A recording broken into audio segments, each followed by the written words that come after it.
Peace, everyone. Peace to the universal family of the Christ consciousness that we see bodied forth in our time and place in the person of Father Divine. Today we will hear the full text of an important message that Father gave on May the 5th, 1935, that was published in the Spoken Word soon thereafter, May the 18th, 1935. Some of the content of this is rare in the sense that it was later suppressed by the Peace Mission movement during the Red Scare of the late 1940s, early 1950s. In the 1930s, Father encouraged public demonstrations with the American Communist Party, and while he himself was nonpartisan, he advocated a form of voluntary religious communism and called that the perfect expression of Christian economics and the perfect expression of true Americanism. For Father, a true American is someone who voluntarily communalizes in the way the early Christian church in their dispensation did in the book of Acts, holding all things in common voluntarily. That's what Father wishes to bring about, the change of heart that causes people to be willing to cooperatively merge their assets and their aspirations and live together as one family. Father brought the word peace into the English language as a common greeting. Before then, before Harlem in the 1930s, that was not common. It was Father Divine who gave that to us. When I say peace, family, I am saying something that Father Divine started in a interracial sense. It's his family, it's his peace. This message is published under the heading, I Am the Common People, in red type, with the word peace blazoned very conspicuously in the center of the front page, perhaps to mitigate the unusualness, even in the 1930s, of the headline, Communists Fulfilling Scriptures More Than Preachers, God a Swift Witness Against the Oppressors Revealed. This message was republished later in the 70s and 80s, but when it was, the couple of paragraphs that deal with communism and participation with communists, Father calling communists comrades, that section is removed when this is republished. So it's important for that reason, and collectors should note that the red ink makes these editions of the spoken word a little bit rarer, and certainly worthy of preservation when you find an original one. World War II. Father was willing to cooperate with the Communist Party until after World War II, at which point international communism became very much identified with the agenda of the Stalinist Russian state. And at that point in time, also after the war, in which Russia had been an ally and had given people who are familiar with Father's work in the 1950s and the representation of the Peace Mission in the years after the 1950s and through the Cold War may be surprised to know that Father cooperated, spoke on the dais with, marched in the streets with American communists in the 1930s. The difference was not collectivism, but voluntarism and religion. Father stood for a voluntary religious ethic, such as that represented by the Christian Church in the book of Acts, by the Buddhist Sangha in the early days of Buddhism, communalist Buddhism, and to some extent are in the early expression of the Islamic Ummah. But we find in the book of Acts very explicitly that Christians are voluntarily sharing their wealth with one another within the community, and that once they have pledged to do that, they are held to it by God. Ananias and Sapphira voluntarily chose to share their wealth, but they lied about it and were, according to the text, struck dead for it. So in this new post-Christian dispensation, Father endorses a very similar economics, and he recognizes that it is similar in ideal and aspiration to that of the Marxist communists agitating throughout the world in that period, especially consequent to the Great Depression. And Father was reasonably supportive of communist ideals through World War II.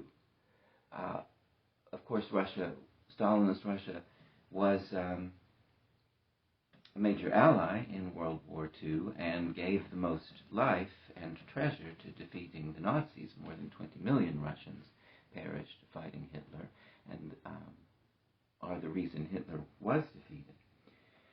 So we find that in those periods, America and Father Divine are supportive and not very vocally critical. After that, however, Father the United States becomes re-entrenched in its opposition to socialism in any form, and Father becomes increasingly quiet about the economic aspects, and perhaps that is because of American government pressure during the Cold War.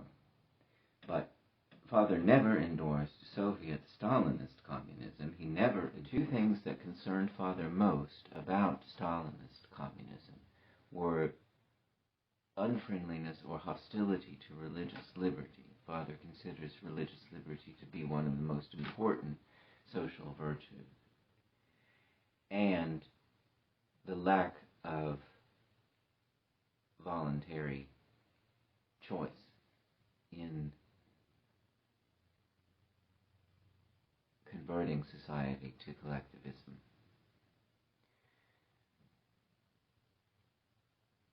I personally do identify as a communist. I personally identify as a Marxist Bolshevik.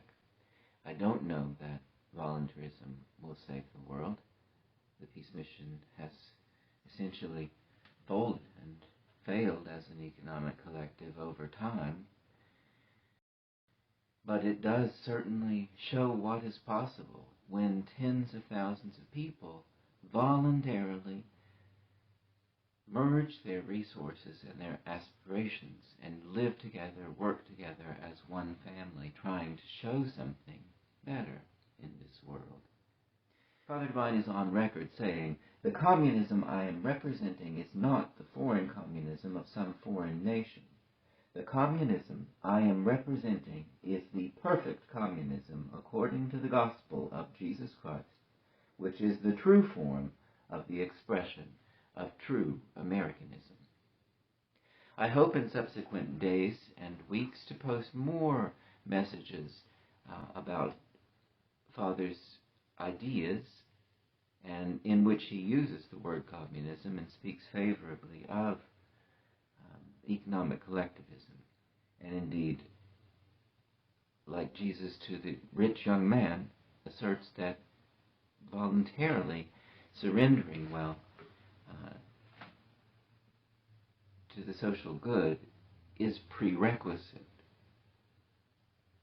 to follow the Christ, prerequisite to the Christian dispensation, prerequisite to Father Divine's dispensation. There is no individually wealthy person who is a true Christian or who is a true follower of Father Divine. The true Christian is an economic collectivist and has made that choice. The true follower of Father Divine is an economic collectivist and has made that choice. But in this day and age, when the peace mission is almost completely gone, it's an open question.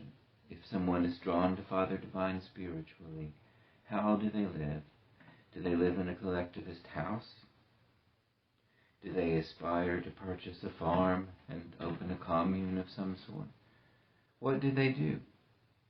This is something that the family of God, Father Divine, spread out over the world, asks itself in this time and must ask itself as its circumstances change. Do they ally with other groups, with traditional Christians like Bruderhof live communally? Do they ally with the monastics of traditions like Franciscan Catholic worker movement, the Buddhist Sangha?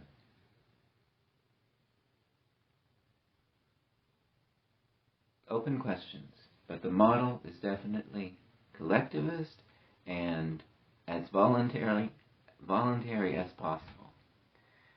The fact, of course, though, is the economic realities we have to live with in this country, in any capitalist society, are also not very voluntary at all.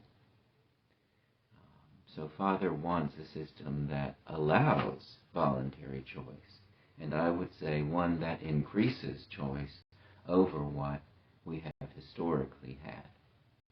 So peace and thank you. The first few paragraphs are from the transcriber. It will be clear when the transcriber ends their introduction and Father's words begin. Our Father's message at the banquet table, 20 West 115th Street, New York City, Sunday afternoon, May 5th, 1935, time 3:15 p.m. The transcriber says, "What a glorious opportunity, what a privilege to be favored of the Lord, to be counted worthy to dwell in His holy presence, to sit at His feet and to worship and adore Him, to drink from that pure and crystal river out of which flows the living water, the water of salvation, the water of life. Stoop down and drink from this water, and thirst no more. It has been said by the historians that if one would drink from the fountain of youth, they would receive perpetual youth, but this river of water of which we speak flows freely for one and all. If one will drink therefrom, they will receive not only perpetual youth, but they will partake of wisdom, knowledge, understanding, peace, life, love, and joy, health, wealth, and of the abundance of all good things, and within them will be a well of water springing up into everlasting life.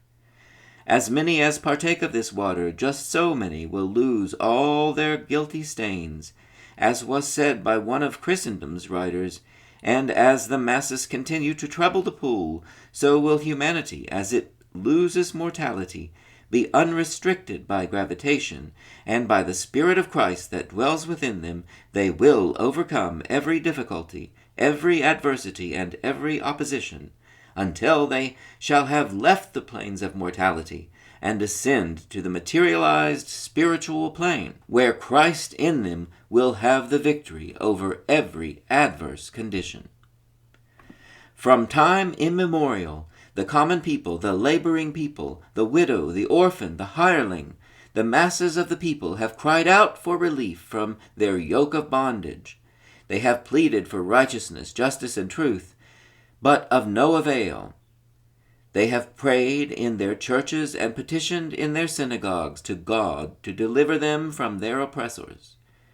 The makers of the laws of the land and the judicial authorities have promised deliverance to the people in their hours of anguish.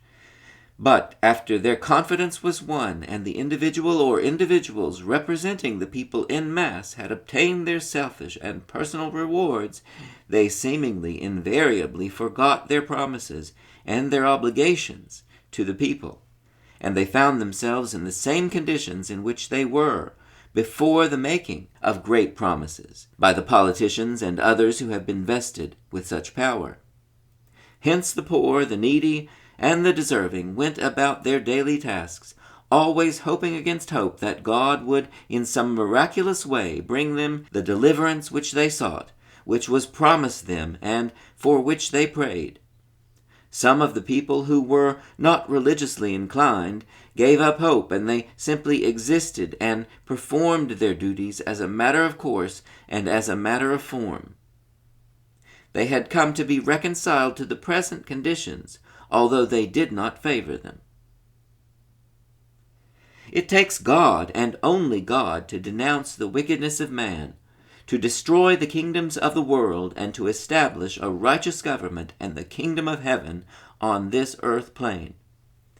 Men outwardly decry unrighteous acts, but those same individuals will underminingly support the corrupt and evil practices of the higher-ups in violation of the law of God and of man, and will demoralize the very principles of life by ignoring and disrecognizing the very thing for which they claim they stand, the brotherhood of man and the fatherhood of God. They desire this to be a theory and not an actual, tangible, living reality. But God has decreed it, and it must be. Men must take down their signs and their banners and bow to the recognition of this mighty, holy name. They may be reluctant to confess the name of our God, but in order to be healthy, wealthy, successful, happy, and wise, they must, and as they are now compelled to do, call on the name of Father Divine. On this Sabbath afternoon, being but one of 365 Sabbath days, for herein we realize the fruition and the materialization of the promise of the saints and the prophets, every day will be Sunday over there. We heard the words of God proceeding forth from his mouth like fire and smoke. In our hearts these holy words found lodging, and there they will remain, working as leaven in our systems, purging out sin and purifying our beings. Through this process and through this teaching of righteousness, justice, and truth, peace and goodwill to all men, we shall have, as Father our God has declared, a righteous government, which shall be under the reign of Christ himself. Hence every man shall deal justly, and every man shall receive justice. For this reason, the latest expression of industrial business, the Busy Bee Employment Agency, has been added to the peace mission activities, that the corruption in this branch of work shall be rooted up and completely exterminated, and that righteousness shall be inserted in its place, as being done in all the various and diverse expressions of life. Thousands listened in awe and reverence to the great Master, who worketh righteousness. This is the message of the Lord's. Hear ye him. Peace, everyone. Peace, Father, joyously and enthusiastically greeted the followers and the friends. Righteousness, justice, and truth, good health, good will, and a good appetite for you, with good manners and good behavior, with righteousness in our government, causes us to have a righteous government. A little leaven leaveneth the whole lump. For this cause, the leaven of righteousness, the seed idea, has been implanted in the soil of the soul of each and every individual, and this seed of righteousness is rising. It is taking form in the consciousness of the people, and will be established universally. For this cause we can say once and forever, good health, good will, a good appetite, and a good government. Why should you ask man to do right when they are not subject to the law of God? Neither indeed can be, but by the transmission of my spirit, my mind, my nature, my characteristics. I will contagionize the very atmosphere in which they are living, and cause them to think and do as I have been thinking, and live as I have been living. That is the great mystery of God, as a reality in the midst of the people. The Spirit of God's presence, as was in the beginning of the creation, can and will recreate the desirable conditions for the negative and the undesirable, the positive for the negative and unreal, and cause that which was merely surmised and visualized in the mystical realm by the mind of the optimist to be brought into outer expression and materially manifested, that others may see it and live it, even as you do. For this cause we are rejoicing. We are exceedingly glad, as was said by the composition and also by the last speaker while speaking. I have declared we shall have a righteous government, and we shall have it, if we must move every unrighteous official off the seat. The government is all right. If all corruption is gotten out and the spirit of righteousness have access in the government, we will have a righteous government universally. This is it of which was spoken of by the mouth of the apostle, saying, I saw a mighty strong angel flying in the midst of the kingdom of heaven, having the everlasting gospel, preaching to them that dwell on the face of the earth, declaring that the kingdoms of this world are become to be the kingdom of our Lord and his Christ. We are bringing the powers that be into subjection, that they might be subject to the fundamental, the life and the teaching of Christ, as being called Jesus.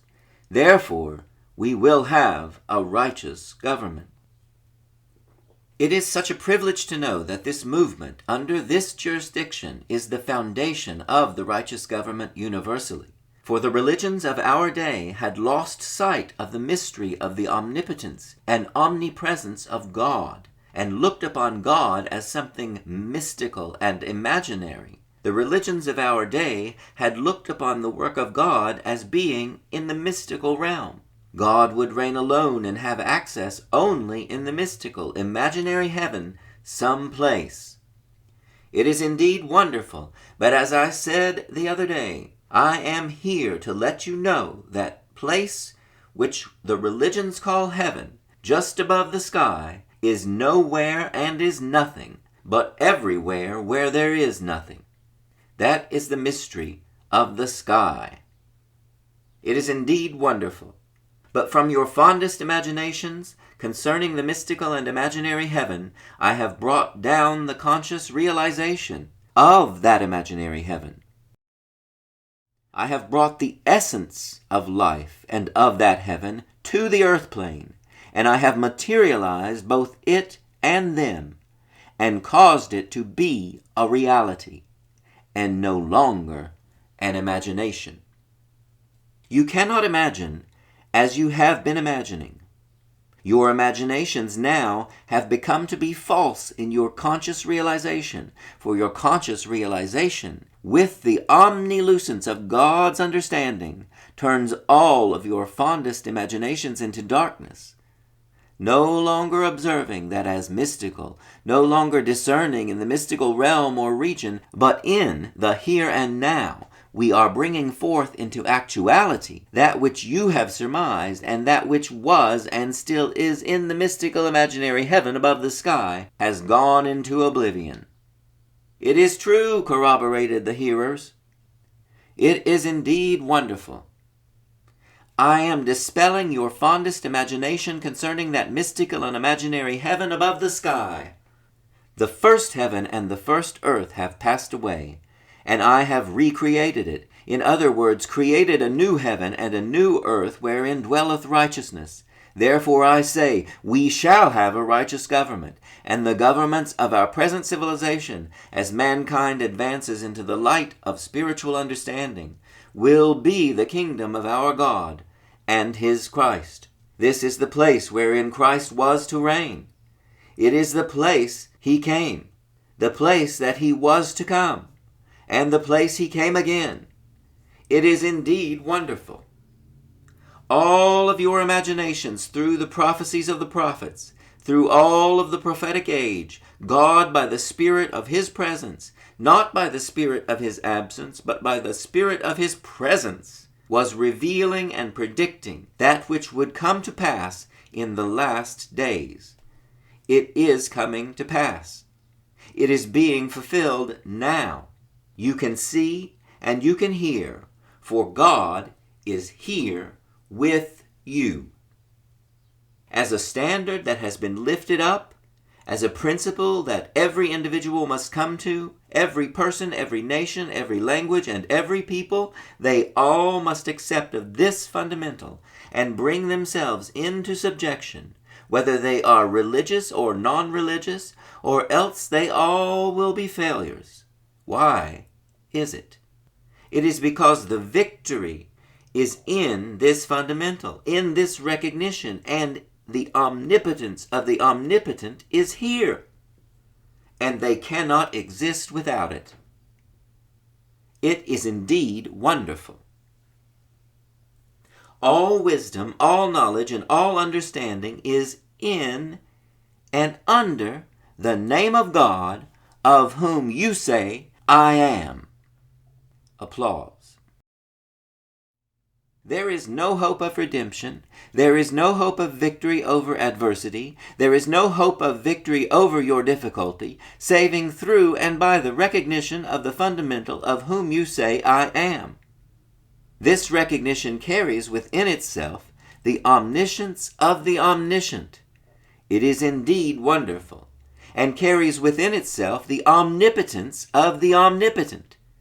Therefore, where is there any power, or wisdom, or knowledge, saving by this recognition? All joy, all peace, all success, all prosperity, all progressiveness, all wisdom, knowledge, and understanding lies in this recognition, of which all mankind must bring their bodies into subjection, or else they cannot have the blessings they are seeking. The key to the mystery. I give you the keys of the kingdom. Christ said to Simon, who was called Peter, whatsoever you shall loose on earth shall be loosed in heaven. Christ's presence, through the conscious conviction and realization of Peter, gave him an access into the kingdom of heaven and the mystery of the keys to the hidden treasures and the limitless blessings of our rightful inheritance. This recognition within itself has all power lying in it, even though it may be lying dormant, until you venture to make your declaration known. Peter could have had the keys. In other words, the keys were with Peter without him speaking and making this known, but they were not given to him until he made this declaration known. I say, thou art the Christ, the Son of the living God. This declaration in itself carried with it the keys to the hidden treasures of the earth, not only the keys to the kingdom, to the mystery of the spiritual realm, but it carried with itself the keys to the hidden treasures of the earth, where you could and would have a free access in the material things of life on this earth plane, wherein you could have access of them and take and eat and live forever. Back to the tree of life. Upon such a recognition and realization, you have returned back to the tree of life and in the Garden of Eden, from whence you were driven to prohibit you in living in mortal consciousness, from partaking of the tree of life, eating and living forever. But by the spirit of this recognition, through your conscious realization, you are returning to the Garden of Eden, where there is a full and a plenty. According to Christendom's version, Jesus died that you might have a right to the tree of life. The tree of life is now at your disposal, the abundance of the fullness of all good things, as the land of Canaan was the parable. The land of Canaan, where they crossed the Jordan, was the parable of this land that flows with the abundance of the fullness of all good things. They were telling you all what you would come into possession of through the recognition and realization of the Christ, by bringing your bodies into subjection and living evangelically. Now, isn't this a wonderful place to be, to get back into the land of Canaan, the Garden of Eden, where there is the abundance of the fullness, and not only the abundance of the fullness, but every good and desirable blessing, of all the abundance, for the abundance is there supplied in numbers beyond measure. So wonderful, remarked the hearers. That is why we enjoy the material blessings as well as the spiritual. We are making the spiritual the material side of life and materializing the spiritual side of life, causing the material side to be spiritualized and the spiritual side to be materialized. Now, isn't that a wonderful privilege? God has materialized himself and spiritualized you. Now, isn't that a wonderful privilege? God has materialized himself and spiritualized you. God has brought the earth spiritual laws and regulations, inserted and injected them in our present ordinances and government. God has also materialized himself as you bring your bodies into subjection to him, imputing himself to you as one of them. Now, isn't this a wonderful privilege? Truly wonderful, came the response from the assembly. I shall not deviate, neither shall I refrain from speaking, for I have lifted up the standard, and I have united the earth and the heaven. I shall cause the earth universally to be spiritualized, and I shall cause the heaven infinitely to be materialized. With all of the heavenly versions of your views and your fondest imaginations of the spiritual realm of the kingdom of God and of heaven, I will bring it into actuality and cause it to be materially manifested and let mankind in reality know God has actually materialized it. As I must stress the point for consideration as a parable well worth considering more than any other, the invention of electricity. God, through the inventor, sending the kite up to get the power from the ether, the cosmic forces of nature condescending to descend down through the skill and by the ability of man to come to the earth plane. God materializing his cosmic forces of nature as a parable of how he would spiritualize the earth through the transmission of himself and of his spirit, as a parable how he would spiritualize the earth universally and would also materialize himself universally. Now, isn't that a wonderful privilege? Truly wonderful, assured the hearers. God making himself you and you in him, that the very earth might not any longer be condemned, but that the earth might be redeemed from all of the mortal versions of men, and live in the recognition and realization of the presence of him that liveth forever within. This I have accomplished, but I will universally establish it. They all shall know me, from the least to the greatest. This is not merely an assertion, this is a prediction of the Spirit of righteousness. The Christ predicted it, and it must be fulfilled. I will fulfill. They all shall know me, from the least to the greatest.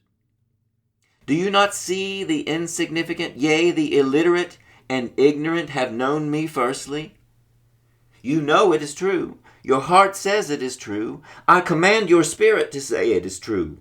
Your life says it is true. Your energy says it is true. Your human intelligence says it is true. All of these are my servants, and they shall be my servants until I get through with them. It is indeed wonderful. Jot these thoughts down in your vocabularies. I speak to your hearts. I speak to your minds. I speak to your energies. I speak to your mentality. I speak to your human intelligence, and each of these must be my servants until I get through with them. They all shall know me, from the least to the greatest. The most insignificant shall know me firstly, the second to the insignificant after the first, and on it will go, until they all shall know me to the greatest. Among the least from one degree to another, advancing among the people, they will learn of God, and they will be willing. For in the day of my power, my people shall be willing. It is also written, He taketh away the first, that he might establish the second. The most insignificant, the most unintelligent, the most illiterate persons, they are the ones who have known me firstly. But as I started to say, when God spoke the parable through the mouth of Jesus concerning the kingdom of heaven and this present mystery, he said, "The kingdom of heaven is like unto a man that set a great table, prepared a great dinner, or supper, whichever, and at supper time he sent out for those, the invited guests, to come and dine. They refused to come. Some said, I have bought a yoke of oxen, and I must go and prove them. And others said, I have bought some land, houses, and I must go and see about them. Another said, I have married a new wife. He must have had one before. He said, therefore I cannot come. There was no excuse to be asked about that, because he had a wife, and he had a right to stay home. The other said, I pray thee, have me excused. Others were excused, but without an excuse. The one who had the wife, he just said, I cannot come. But what says the Lord of that great supper? He told his servants to go out into the streets, the courts, the alleys, and the lanes, and to gather the halt, the maimed, the crippled, the lame, and the blind, that my table might be filled. Oh, it is wonderful, shouted the hearers. Do you remember I told you the story before? Yes, Father, answered the mass throng. They gathered in the halt, the lame, the maimed, the crippled, and the blind, those who were socially maimed, intellectually maimed, lame, crippled, and blind, those who were politically maimed, lame, crippled, and blind, gathered all of them in firstly. The servant returned. No doubt he gathered someone else with him, therefore. It was no doubt servants. Instead of just being a servant, more than one went out to tell them to come in. So they returned with the message. They had gotten all to come in that they could. Of the lame, the maimed, the crippled, and the blind from the streets, the courts, and the alleys, and the lanes, all of those in the little courts, the back streets, and the alleys, and the little courts that ran out from the lanes, they could not live in those luxurious houses and buildings on the highway, don't you know, for they were politically, socially, intellectually, and financially maimed, lame, crippled, and blind. But I said that mine house might be filled. There was still room, a servant said, when they returned and placed them therein, when they had them seated at the table. Do you not see them? The servant said, there is still room. Then said the Lord of that table, of that great supper, go out in the hedges and the highways, all up and down the highways, and compel them to come in.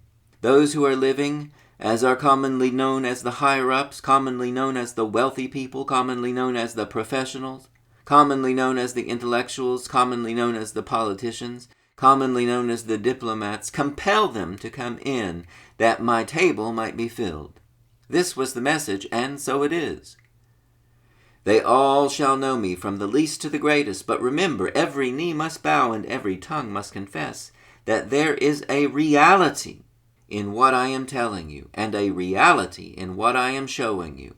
For this I have accomplished for the good of humanity, that I might use the influence of the Spirit and the dominion of the Almighty in the midst of this people to help the common, the needy, those that have been oppressed, those that have been cast down, those that have been mistreated. It is indeed wonderful. They are the ones that especially need it. They are the ones that need me. For this cause I am actually stirring up the nations, and I am going into every movement and into every business to get at the corruption that is therein, that I might root it out. It is indeed wonderful. As I said some time ago, when I am participating with my comrades, the communists, it is indeed wonderful. Whether they know it or not, I know they are fulfilling the Scriptures more than the preachers. It is indeed wonderful. They are fulfilling the Scriptures, I say, more than many of the preachers, and those that are called religious. It is indeed wonderful. Did he not say, according to Malachi 3, Behold my messenger, my elect, in whom my soul delighteth? On another occasion, or in other words, he said, "The Lord whom you seek shall suddenly come to his temple, even the messenger of the covenant." That is the exact quotation. "He shall be a swift witness against the sorcerer and among other profane persons. He shall be a swift witness, especially against those that oppress the widow and the orphan, the hireling in his wages, and will not come nigh me to judgment. It is indeed wonderful. I will put this through, if no one stands with me. I came to put this issue through, and I will put it through. It is indeed wonderful, for the zeal of the Lord shall perform it." These words are recorded, for they were predicted. They were given by the transmission of the Spirit through the prophet. I verify it, for I said it. It is indeed wonderful. Take these thoughts to consideration. Call your attention to the incident just happening now here in your midst, of which I am in it, and that is this: I took over and opened up the Busy Bee Employment Agency. The law has been for years, the employees and the employer are supposed to pay 10% to the agency, the amount of their first month's wages of the employee, not to take that from the month's wages, but 10% equal to the 10% of what that month's wages would be. The employees are supposed to pay it, but I learned since I have been in it that the employers will not pay a penny.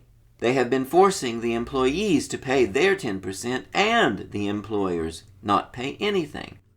It is indeed wonderful, but I will not have it that way longer. Truly, Malachi said, "They will oppress the widow and the orphan, the hireling in his wages, oppressing the fatherless children, and will not come nigh me to judgment, but I have come." Now they are talking about holding meetings for them to pay it. They will have to pay it, or else I will not give them help. It is indeed wonderful. The employers will have to pay their 10%. I will let the employees go free. There are those of you who have been, if you are not now, without work, without food, without raiment, could not get a position unless you paid so much before you go to the job, and yet the employers would not pay their compensation or their fees, would not pay a penny, but yet you have been forced to pay, or else to stay away. Now the good-thinking people, those who mean justice and righteousness, those who are not trying to rob the widow and the fatherless, they will gladly pay their fees. I mean, those of the employers, they will gladly pay their fees, and will not complain about it, for they know within themselves it is the law. So wonderful, cheered the people. Now this is the gospel I am preaching, the practicality of righteousness, the practicality of justice, the practicality of truth, the practicality of that which is commonly known as Christianity. That is what I am preaching about. I will bring it to fruition in the consciousness of the people, and they must cooperate with it, or they will be failures. Good news and glad tidings. It is indeed wonderful. Now that is one of the great outrages that has been manifested or concealed here in Harlem, where they would force the employees to pay their fees, but would not force the employers who have millions to pay a fee. Many of them did not have bread to eat, neither a place to sleep, seeking work to be honest, competent, and true, and yet if they got a chance to get a position, they could not have it unless they paid their fees, and yet the millionaire that was hiring them as the employer, they would not charge them a penny. This is just one little incident, one little expression in one of the industries. It is indeed wonderful, truly wonderful, declared the throng. Take these thoughts to consideration. In every little simple expression, you can see the outward expression of the oppression of those who are as the hireling and the fatherless, the poor and the needy, the laboring class of people. It is indeed wonderful. That is what I have your hearts for. I got your hearts and your minds and your energies to deliver you from the hands of the oppressors, to bring you your real emancipation. That is what we will do. It is indeed wonderful. Now I would like to say, I hope no one will butt up against this. I hope they will not run up on this live wire. It is dangerous. This is the danger rail. It is the live rail that moves the train along. It is indeed wonderful. Don't touch the live rail, whatever you do. It is indeed wonderful. I thought of here recently, I participated with certain people, I will not call their names, helping them to accomplish their endeavors. But because of my administration and because of my personal activities in bringing about what they desired to be brought about, and because I did it without them, they got jealous, and I know they tried to use profane language concerning me. They started out to the work, and they have not been back to it since, so I am informed. It is indeed wonderful. They got on a live wire. I am here trying to help them, but jealousy is cruel as the grave. If you are jealous of me because I have all power, and yet I am helping you, if you do not get jealousy out of you, you are going to the grave. I said, jealousy is as cruel as the grave, because I have all power, and I am not asking you, nor any of your organizations, for anything. If you are jealous of me because of it, why, you are going to the grave. I often think of what the late Judge Smith said less than 8 days before he died. He said, if anything can heal you, that same thing can make you sick, can it not? If your belief in me can give you life, your belief in me and in rebelling against me will give you death. Your belief in me has given you health and life and heaven. Your unbelief in me will give you sickness, death, and the other place. It is indeed wonderful, truly wonderful, agreed the assembly. Now in this little incident and personal experience of a few days, I got in it for a purpose. I do not care if I get out of it now, but I got in it to help you. Every poor person, every individual seeking a living through your daily service to mankind, who must labor for it, I came to help you. My agency is to get you positions where you have been paying for them, and I will get you positions if you are competent, if you have good references, and I will get you positions free of charge. I will let you go free, the employee, but the employers can pay their fee. Now, if that is wrong, I will be wrong.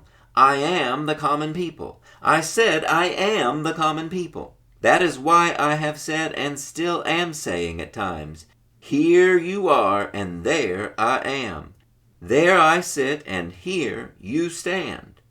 For I have transmitted myself to you, imputed myself as being you, and counted you as being me. For I have taken upon myself your infirmities. I am bearing your diseases. The time has truly come. God has glorified his Son, and I have explained that to you the other day, according to the way I interpret it. He has entered back into the Father from whence he came, with the same glory he had before the world was, where the world of things could do him no harm, before he had any bodily form. I thank you. Loud applause. After some duration at the banquet table, Father rose again. Peace, everyone. Peace, Father, joyfully responded the great throng. The Busy Bee Employment Agency, under the supervision of this peace mission, is opened to secure positions for any person and all of the people as far as possible. But we will have many of the cheap employers to refuse to get positions from us because we will not force the employees to pay and let them go free. Each of them are supposed to pay 10% of the first month's wages, but I will contribute my commission to the employee and will accept of the fees from the employers. Now that is the way I desire to help. I believe it is more practical, more profitable, and more good for something than it would be if I would just be trying to encourage you to sit around and do nothing, and feed you, etc., free of charge. I have cut the cost of living at least 50 to 60%, even more than that, in this city of New York and elsewhere. I have made it possible for you to live on from $4 to $5 a week and be independent. I am expecting for all of those of you who are in or around this city and elsewhere, who are not personally connected, to be independent. I have been feeding the unemployed in a number around from 2,500 to 3,000 a day. But this is not my great aim in life. This is not the greatest expression. The great expression, according to my version, is to help you to be independent. I will cut out so much feeding of the unemployed as I have been. I have opened ways and means whereby you can get jobs, whereby you can be independent, self-supporting, and self-respecting. By getting jobs and by being absolutely honest and independent, you will be self-respecting and will be respected by others. That is what I am desiring to see you all do and be. Therefore, I have made the way possible for the last 3 years or more in the city of New York and elsewhere, that you might be able to get by at from $4 to $5 a week and be independent. Therefore, you should seek positions and not try to get something for nothing. It is indeed wonderful. I am taking this upon myself to do what I am doing. If I give you anything, such as my commission from the employment agency, that is on my part. That is our rule. We have made that ruling there now. You do not have to feel as a beggar if you go there and get a position and do not have to pay for it. If you come here or go any place and get a meal for 10 or 15 cents, you do not have to feel as a beggar. You can feel independent, for that is the price. Or those are the prices for the meals in all of our connections. Not only here in New York City, but all the way across the country. In all of the places, 15 cents is the maximum fee for a meal. In not one of our connections are you supposed to pay more than 15 cents to have your hair trimmed. I am speaking of men. It is indeed wonderful. Not more than 10 cents to have a shave. And it will be less than that. And now less in some places, but the maximum fee or price should not be more than 15 cents for a haircut in connection with all of our missions. We will make it possible for every person to be honest, competent, and true, and remain honest by doing what I bid them do. I thank you. Father must have sat and then after some time risen again. Peace, everyone. Peace, Father. Again came the familiar greeting. I would like to say at this time, I believe we have well dined. If you have not, I have, for I have forgotten all about what I had. It is indeed wonderful. I was thinking so much about reaching your conditions, helping the poor and the needy, freeing the people completely, bringing you your real emancipation and giving justice, and seeing that you get it. But as I have said enough to stir up your pure minds, if you keep those thoughts in your memory, go forth and do as I have told you, and you will be successful, and I will be with you. Those of us who have dined will now pass out and pass on and pass away quickly and quietly, and allow others to come forward and take our seats if they desire to eat. I thank you.